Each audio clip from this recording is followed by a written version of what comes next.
राजावादी हुँ, म ढुक्कसँग भन्छु म गणतन्त्रलाई मान्दिनँ, म राजालाई मान्छु। अब किन मान्दिनँ, राजा किन मान्छु र गणतन्त्र किन मान्दिनँ भन्ने कुरालाई चाहिँ म के गर्न चाहन्छु भने एउटा ऱ्यापबाट सुरु गर्न चाहन्छु। त्यो ऱ्याप चाहिँ किन भन्छु भने यसमा मेरो एउटा विचार पनि छ, म आफूलाई चिनाउने माध्यम पनि हो। अनि त्यसपछि म विषयवस्तुलाई अगाडि बढाउँछु है त। गणतन्त्र आउँदाखेरि महिलालाई कुन अवस्थामा पारे लिएर आइएको थियो र गणतन्त्र आइसकेपछि महिलालाई को अवस्था कस्तो छ भन्ने कुरालाई मैले कुनै समयमा लेखेको थिएँ। अनि यो लेखेपछि मैले सुनाउने समय चाहिँ कहिले हो भनेर प्रतीक्षा गरे बसेको थिएँ। यो समयको इन्तजारमा थिएँ म। अनि मैले योभन्दा राइट समय अब कुनै पनि हुँदैन भनेर अनि मैले चाहिँ अहिले गोर्खादेखि हामफाल्दै पत्रकार सम्मेलन गर्न भनेर काठमाडौँ आइपुगेँ। अब म चाहिँ मेरो ड्याबबाट सुरु गर्छु है त। गणतन्त्र गणतन्त्र भन्दै नकर राही जोनी, क्यारी आयो गणतन्त्र के गर्दैछ गणतन्त्र देख्ने सुन्ने हामी पनि हो नि। गणतन्त्र गणतन्त्र भन्दै नकर राही जोनी, क्यारी आयो गणतन्त्र के गर्दैछ गणतन्त्र देख्ने सुन्ने हामी पनि हो नि।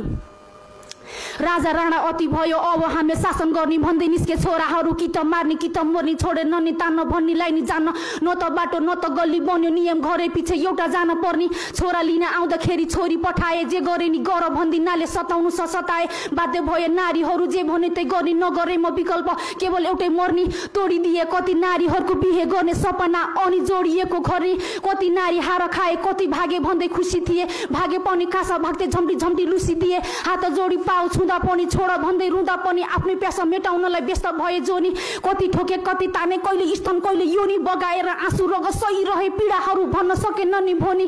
कमल मुटु हुनाले त नारीहरू हात हतियार लिन डराए, छाती ताकी हान्नले चाहिँ पुरुष आज मर्द कलाए। ती शक्ति र घमण्डले नारीहरूलाई दासी बनाए, पुरुषको बोली बन्दुकको गोली बन्न थाले। अत्याचार हिजो भन्दा आज भन्दा भोलि बनाइ छाडे, नारी शिकार मेटाउनलाई प्यासा अनि भोग्ने। सबै त्यस्तै भए त्यहाँ कोही भएनन् रोक्ने, त्यसैले त तिनको काममा भयो ठोक्ने। हाम्रो पीडा बोक्ने सम्झिँदा नि कहिले काहीँ त रगत छ मा झ्याक्ने। अब गणतन्त्र आइसकेपछि महिलाको अवस्था है त। छोरा हुर्क्यो अस्ट्रेलिया अमेरिका कतार, हुर्केकी नि छैन छोरी बिहे गर्न हतार। बिहेपछि सबै छोरीहरू सीमाभित्र रहे, नाम दाम कमाउनलाई जाने केवल पुरुष मात्रै भए। अब तिनलाई लाज डर शरम कसैको नि छैन, गरे पनि हत्या हिंसा बलात्कार इज्जत जाने होइन। हराए आयो वर्षपछि पाउनस् भन्ने कोही भएन, यो समाजमा यो अधिकार नारीलाई चाहिँ किन छैन। न त दिए शिक्षा दिन्छ, न त केही गर्न पाए, केही गर्छु भन्नेलाई नि कि त घर कि त डिभोर्स भनी गर्न लाए।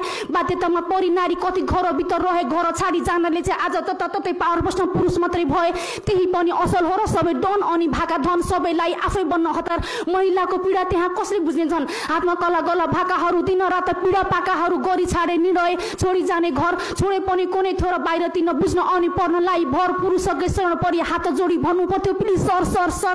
कति नारी सफल भए कति बाध्य भए मर्ने, बिना शर्त त्यहाँ कसले किने गर्ने। काम लगाइदिन्छु नाम चलाइदिन्छु भन्नेहरू भेटे पनि रहेछ फेरि त्यसैसँग उठ्न बस्न सुत्न पर्ने।